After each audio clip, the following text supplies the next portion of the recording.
Hey guys, it's your boy Dope Snare. I just thought I'd make a quick video about, I guess, my final thoughts on the Micro MK3. I had made a video when I first got it, like the day after I bought it, and I thought I was the bee's knees.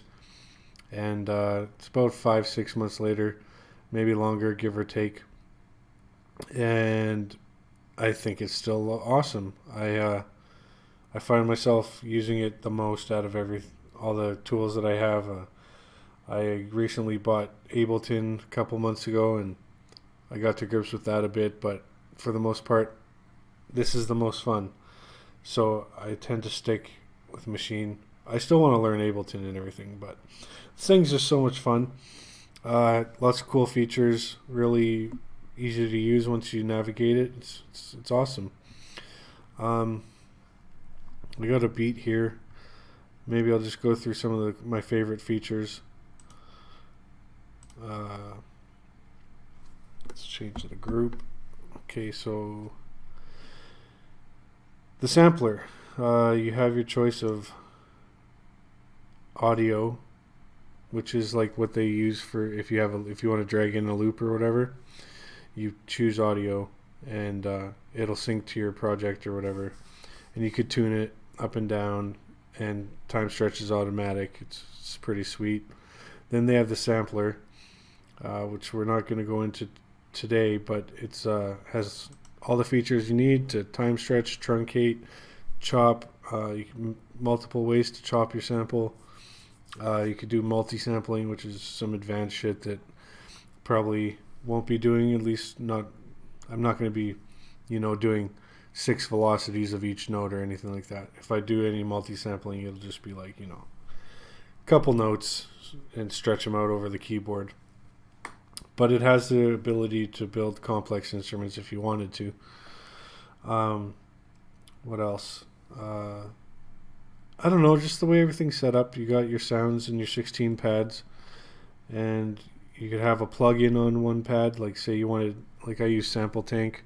So if I'm wanted to add to my sample beat or I'm making a composed beat, you would just go to your drop down of plugins here instead of your sampler or audio, and choose your Sample Tank or your Nexus 3 or whatever you use, whatever synth or Rompler or whatever. Very cool. And then it's simple as adding effects to them is the same way. You just click the plus button and go to your drop down and pick your effects. It has lots of internal effects. You can see them all here. You got compressors, transient designers, and maximizers, and limiters, and EQs, and filters. Some modulation stuff like chorus and flanger and freak shifter, and they have some unique stuff like ice and metaverb and reflex. They're reincarnations of reverb. They have multiple styles. They have beat delay, grain stretch, reso chord. Some of these I haven't even used yet, but this grain delay is like really interesting. I don't understand it at all, but it's really neat. These last 3 are really useful and sound good. The distortion, the lo-fi, and the saturator. For my type of music, I go to these a lot. So it's really that simple. You have sound level, which is your pad, so you could edit each pad and add effects to each pad, or the group, which is the whole group of pads, your 16 pads all together, and then the master. Finally, it's funny, I couldn't find the master track in this software for like a good week or two, maybe even longer, and then I realized it's right there. It says master. Anyways, that's where you put your ozone or whatever mastering apps or plugins you use. So basically tapping out a beat is a lot more fun on pads than it is on the keyboard. I use keyboards for most of my beat making journey. Sometimes the keyboards had pads on them or whatever, and I'd use them sometimes, but to have the 16/16 grid to not only do your drums but to flip your samples, I find it's easier to make creative patterns of sample chops with 16 pads than it is going left to right for like 25 or more keys. You know what I mean? So you're poking around and like it's hard to like remember what key you hit and stuff. With this, it's 4x4, and I get good results with that. It's awesome. Speaking of effects, they also have perform effects. I don't think you could put it on the master, which is really stupid. That's one little niggle I have, but you can put it on the group. And if you can put it on the master, please let me know how, because I haven't figured that out. But they have like the stutter effect, and a touch strip on there. There's a touch strip on the machine, so let's say you have the stutter effect. Like further to the left would be like quarter notes, and then you move down the strip and it'd be like eighth notes, 16 notes, 30 seconds, etc. So you could get some really hands-on performance control, which is really cool. And then they have the filter where you could just sweep it. Really neat. Those are the two effects I use the most. They're just pretty much common effects in this lo-fi hip-hop thing. What else? The swing. It's funny.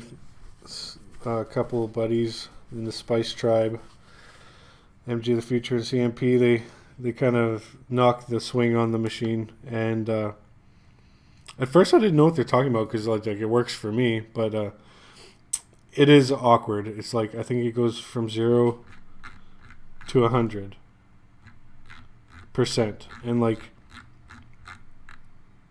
I don't know the algorithm or whatever. It's just like, well, how does that work? Like it's very different from the MPC swing. So I find like you don't want to go over 10% because then it really starts shuffling the beat like really weird. So I guess that's what they're saying. They're saying like that's kind of messed up. But it doesn't stop me from making good beats. I just keep it low. Like sometimes I'll get wild and go to like 13% or something, but it's not like the traditional, like 52% swing or 54% on the MPC. It's like you got this range from like 1 to 15 where things sound good. And for the most part, I just try to do it without any swing on the hardware side or the software. Like I just try to play it the way I want it. And maybe I'll sometimes quantize it from 50% to 100%. And maybe I'll do a combination of a little bit of swing and a little bit of my own playing and a little bit of quantization, but whatever. I make the beats work. Yeah, sorry this video isn't all full of music or whatever, but I'm just pretty much rambling about this thing. Yeah, I don't know. It's really easy to use. I still haven't mastered it. I know for a fact because there's buttons I'm looking at on here that I haven't touched.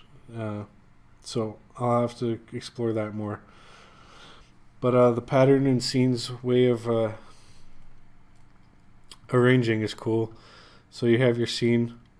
Scene 1, we'll just play it.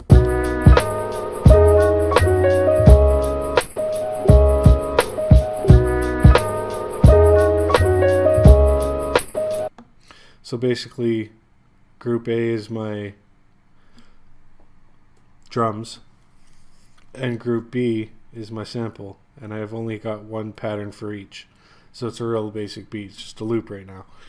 But let's say I wanted to make it's a new pattern for the sample. You would hit pattern and hit a pad, and boom, there's a second pattern, and it's empty. And then you would flip your sample in an alternate way, or add some instrumentation, or whatever you want to do. Let's go back, and then you would create a second scene. So one scene would be just the first pattern of sample and drums, and the second scene would be the second pattern of sample and the same original drum pattern. And then you would hit this button here, and then you just add it, select your scene. You could create as many patterns and scenes as you want. Well, my production is pretty simple at this point, so I would just, let's say for the sake of this video, there it is, planted out for 4 bars. You would just drag it out, and it's interesting. I would say it's a little limiting. Like you don't have. It's not the same as using something like Studio One or Reason or something where you could see all. You could see a lot more in those programs, and this is pretty much pattern based and with your scenes and stuff. I literally, I don't think too deep about it. If I have like two scenes or three, if I have an intro or something, like I'm good to go. Uh, just stretch them out if I want 16 bars, if this was the verse or whatever. Anyways, the arranging is, I don't know if it's a weak point. It's just really different. Yeah. What else? Scales and chords feature. Ooh, what did I do there? That's nuts. Anyways, yeah, when you hit scales and chords, that's for use with your VST instruments like Sample Tank and Nexus and the Triton and all that. At first, I was using it like really simply because I didn't understand it, but it's pretty cool. So if you use the keyboard mode, you select a root note, and that will be the key of the scale. And then you could hit the arrow button, and you could go through different scales and minors and majors and all that. And that's easy enough to figure out. But what I didn't know is when you hit chords mode, it says harm, for short for harmonizer. I thought that was harmonic. So basically, the harmonizer is like automatically telling, like it knows what chords is going to go with your melodies, which is like mind blowing and like really useful. So like let's say I write something in like G minor or something, or I don't know what it is. I could hit chords and choose harmonizer and pick minor or major, and then there'll be like 8 to 12 different chords on the pads that I could try to find the chords to go with the melody, because a lot of times it makes sense when you're writing music to like write your chords and bass or whatever like first and then put the melody over top. But that's not how life goes sometimes. Sometimes we write a melody first. And like I am not a good player in terms of music theory, so I don't know how to add chords to melodies. With the harmonizer feature, it's easy, and that's awesome. I think that's a really good feature.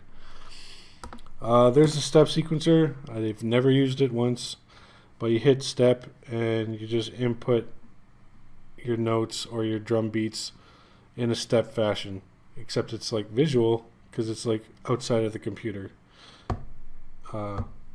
Yeah. I assume if I made dance music, I'd use that a lot, but no, I don't use step sequencers. I play everything. Anyways, they got a note repeat feature, which I probably should have said a long time ago. And they also have like an arpeggiator, which is pretty cool. And your pitch and mod wheel is actually the touch strip. So you just hit pitch, and you could do your pitch bends by swiping your finger on this touch strip, or modulation. And yeah, they have some browsing features and favoriting features on the controller. I haven't used too much, but you could call up your favorites. Like let's say I took a day and went through all the bass patches in Maschine, which is like something I like to do in Reason or any other program I get a hold of or use or whatever, is get familiar with the library. And instead of hunting for a bass patch out of hundreds and thousands of bass patches, I go through them all one day, or a big portion of them, and favorite like 10 of them. So then I hit the favorites button and I could choose a bass or whatever sound I'm looking for. Layering samples is pretty I'm losing my train of thought. Sorry, guys. It's not obvious. You have to go to zone. And here's the original kick drum sample. If I wanted to stack it with a hi-hat or something, or just drag it here. undo that. Anyways, the cool thing about this is like you could press a pad, like I'll play the beat.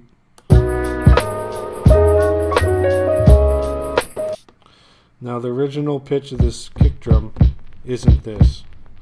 You hold the pad and turn the knob while you're in tune mode. That's the original. I tuned it down twice. It's cool how it's hands-on. If I want to tune a sample, hold the pad, turn the knob. That's awesome. Same with volume of the pads. If I want to turn up or down the tambourine, turn the knob and hold the pad. That's pretty fire. That's a good feature.